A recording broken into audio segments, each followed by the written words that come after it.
नमस्कार साथियों, स्वागत है आपका इस महत्वपूर्ण वीडियो में। आज हम बात करेंगे उस उम्मीद, उस निराशा, उस धोखे और उस सच्चाई की जो देश के करोड़ों कर्मचारियों और पेंशन धारकों के जीवन को सीधा प्रभावित करती है। और इस वीडियो को देखने का मतलब है आप देश के उस हिस्से से आते हैं जहां सैलरी और पेंशन का इंतजार हर महीने होता है और जहां हर सरकारी निर्णय आपकी रसोई के बजट को बदल देता है। तो कृपया वीडियो को अंत तक जरूर देखिएगा और अगर आपने चैनल को अभी तक सब्सक्राइब नहीं किया है तो नीचे दिए गए काले रंग के बटन को दबाकर फ्री में सब्सक्राइब कर लीजिए, क्योंकि यह चैनल सिर्फ एक यूट्यूब चैनल नहीं है, यह आपकी आवाज है उस भीड़ में जिसे अक्सर कोई सुनना नहीं चाहता। आज का विषय 8वां वेतन आयोग, 18 महीने का एरियर और महंगाई भत्ता। नहीं, यह सिर्फ शब्द नहीं है, यह उस जिंदगी की कहानी है जो दफ्तरों में काम करके बीतती है और रिटायर होकर पेंशन की लाइन में लगती है। आइए इस कहानी को विस्तार से समझते हैं। सबसे पहले 8वां वेतन आयोग। सोशल मीडिया पर तेजी से उड़ रही अफवाह सितंबर में इसकी घोषणा हो जाएगी, लेकिन आरटीआई कहती है कोई प्रस्ताव विचाराधीन नहीं है। यानी सरकार कह रही है कि अभी इस मुद्दे पर कुछ नहीं सोचा जा रहा, न कोई नोट, न कोई बैठक, न कोई मसौदा। पर क्या यह पहली बार हो रहा है? नहीं, 2015 में भी सरकार ने यही कहा था, कुछ नहीं हो रहा। फिर अचानक नवंबर में 7वां वेतन आयोग बना दिया गया। तो सवाल उठता है, क्या इतिहास खुद को दोहराने जा रहा है या फिर यह सब चुनावी रणनीति है? 8वां वेतन आयोग सिर्फ एक आंकड़ा नहीं है, यह उन परिवारों की आशा है जो उम्मीद कर रहे हैं कि उनकी जिंदगी में कुछ राहत आएगी। क्या प्रधानमंत्री 15 अगस्त के भाषण में इस पर कोई घोषणा करेंगे? यही एक सवाल है जो आज हर सरकारी कर्मचारी की नींद उड़ा रहा है। सरकार कह रही है आयोग बनेगा, लेकिन कब बनेगा इस पर चुप्पी है। ना टर्म ऑफ रेफरेंस, ना चेयरमैन, ना मसौदा।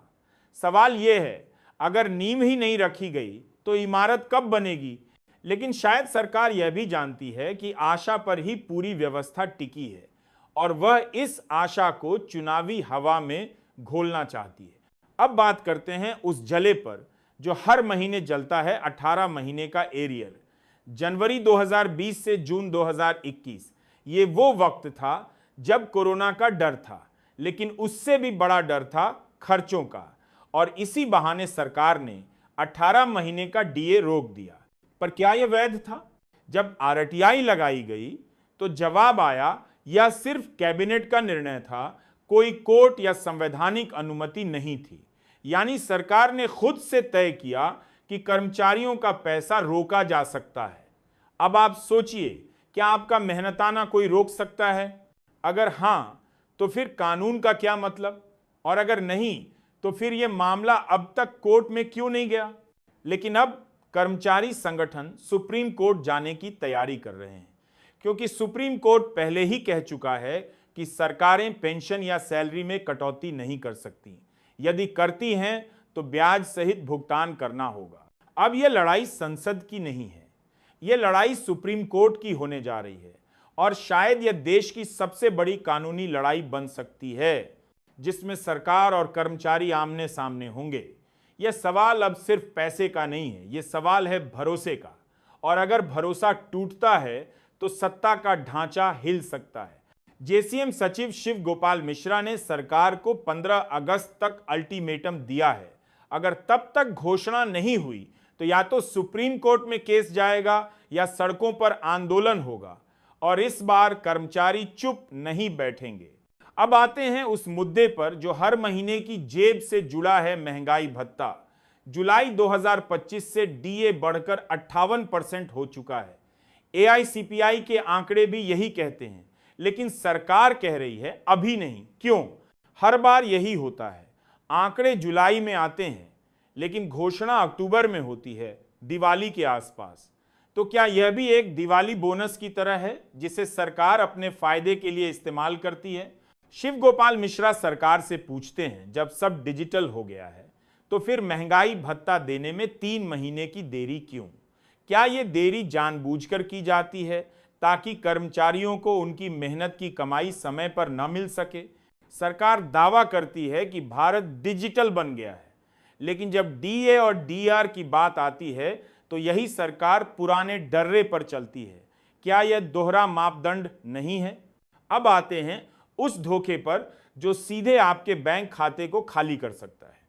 पेंशन मंत्रालय के पास ऐसी शिकायतें आई हैं कि कुछ फर्जी कॉल्स किए जा रहे हैं। कॉल करने वाला खुद को मंत्रालय का अधिकारी बताता है और कहता है कि आपका लाइफ सर्टिफिकेट ड्यू है, ओटीपी बताइए। अब कोई बुजुर्ग जो डर जाता है कि कहीं पेंशन रुक न जाए, वो ओटीपी दे देता है और फिर बैंक खाता खाली। पेंशन मंत्रालय साफ कहता है, हम कभी भी फोन करके ओटीपी नहीं मांगते, यह फर्जीवाड़ा है। अगर आप ऐसे किसी कॉल का शिकार होते हैं तो तुरंत पुलिस को सूचना दें और अपनी जानकारी किसी अनजान के साथ साझा न करें।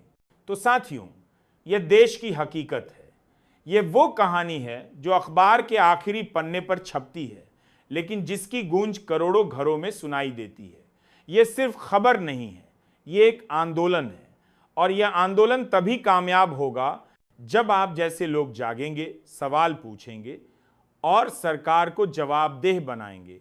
अगर यह वीडियो आपको जागरूक करता है तो इसे लाइक कीजिए, अपने दोस्तों, परिवार और हर उस व्यक्ति तक पहुंचाइए जिसे सैलरी, पेंशन और सरकारी नीतियों से फर्क पड़ता है। और कमेंट में जरूर बताइए, क्या आप मानते हैं कि 15 अगस्त को प्रधानमंत्री कोई बड़ी घोषणा करेंगे, या फिर हम फिर से खाली उम्मीदों के सहारे छोड़ दिए जाएंगे? जय हिंद।